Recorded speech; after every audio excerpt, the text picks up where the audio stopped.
कि 3 चीजों की श्रेष्ठता कब है? कुल की, क्षण की और धन की। और हमारे जीवन में इन 3 चीजों का बहुत महत्व है। पहले कुल परिवार भी देखा जाता है, उसके बाद उसके पास कैसा क्या है ये देखा जाता है, और जो ये समय है जो हमारा व्यतीत हो रहा है उसके विषय में नीतिकारों ने लिखा है। कौन सी इन 3 चीजों की कब श्रेष्ठता है? हमने श्रवण किया था कि कुल की श्रेष्ठता तब है जब हमारे कुल में कोई भगवत भक्त संतान का जन्म हो जाए, ये कुल की श्रेष्ठता है। धन की श्रेष्ठता कब है? जब खूब पार्टियां कर ली जाए, खूब उसका व्यय हो जाए?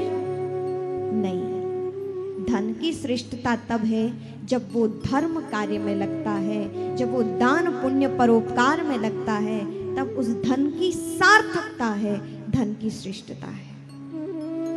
और क्षण, इस समय की जो पल पल करके हमारे इस जीवन से जा रहा है, इस क्षण की, इस समय की विशेषता तब है, उसकी महत्ता तब है जब ये क्षण हमारा भगवान की सन्निधि में व्यतीत हो, भगवान के आराधन में व्यतीत हो।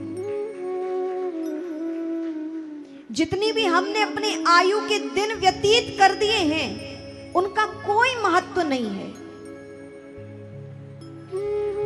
पशु बनकर आता है इस संसार में और पशु बनकर चला जाए तो कोई बड़ी बात नहीं है, क्योंकि भगवान ने उसे पशु जीवन दिया। वो पशु बनकर रहा और पशु बन के चला गया तो क्या ही है, कोई बड़ी बात नहीं है। जैसा आया था वैसा चला गया। उसका जीवन पशु रूप में मिला था और पशुवत ही उसका जीवन जिया और पशुवत ही वो चला गया। लेकिन हम मनुष्य प्रभु कृपा से मनुष्य बनकर आए हैं, और यदि मनुष्य बनकर नहीं रहे और मनुष्य बनकर यहां से ना जा सके तो फिर हमारे जीवन में मनुष्यता का कोई आधार नहीं। हमारा मनुष्य होना व्यर्थ चला गया। 84 लाख योनियां भोगने के बाद, अथाह कष्ट भोगने के बाद जीव प्रभु से मांगता है कि भगवान इस कष्ट से उबारो। मलमूत्र की खाई में वह जीव मां के गर्भ में निवास करता है, उसे कितना कष्ट होता है। गर्भ में रहकर भगवान से प्रार्थना करता है कि प्रभु मुझे यहां से उबारो, अब मुझे कभी माता के गर्भ में ना आना पड़े, कभी जन्म ना लेना पड़े। इतना अथाह कष्ट उसे होता है।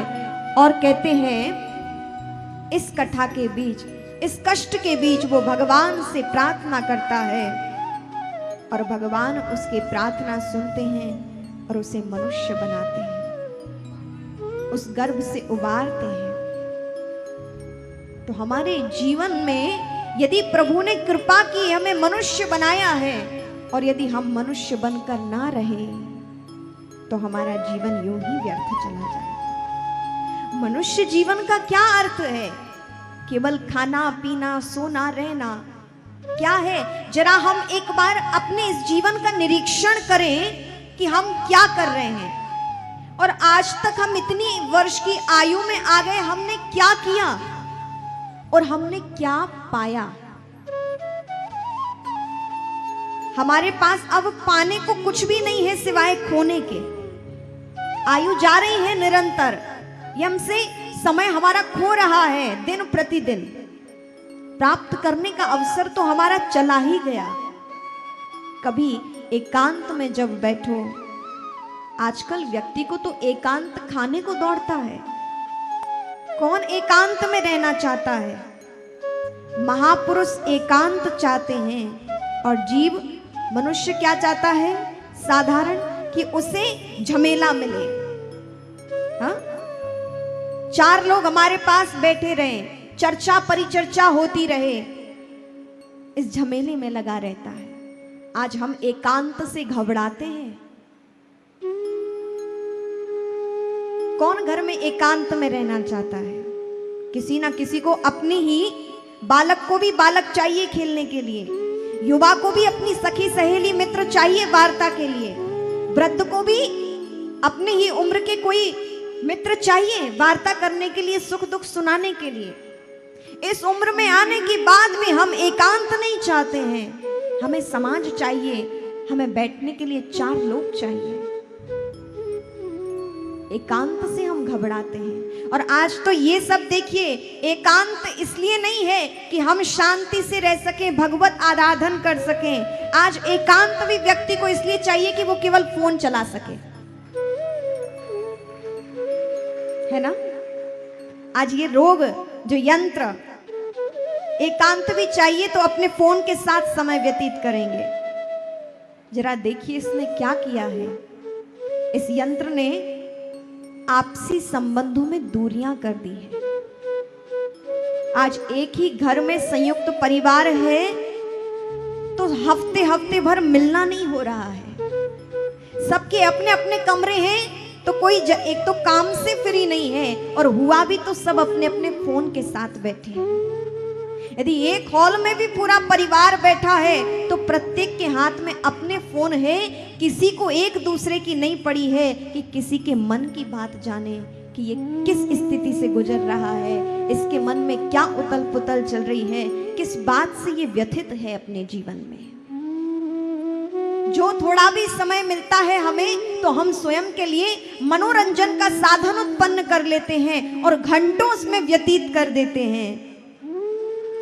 आज संबंधों में मधुरता नहीं है, संबंधों में उतना लगाव नहीं रहा। हाँ, स्वार्थ बस, कोई काम है, मोह बस, इसलिए बाकी एक जो आत्मीयता है वो धीरे धीरे समाप्त होती जा रही है।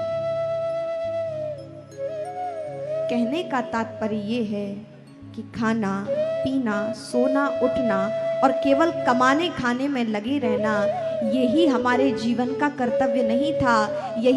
इसी कारण हमें जीवन नहीं मिला था। हमें जीवन मिला था धर्म कार्य के लिए, हमें जीवन मिला था भगवान की प्राप्ति के लिए, परोपकार के लिए। ये मनुष्य चाहे तो नर से नारायण की ओर भी जा सकता है और नर से नरक की ओर भी जा सकता है। चुनना हमें है कि हमें नारायण के द्वार तक जाना है या नरक के द्वार तक जाना है।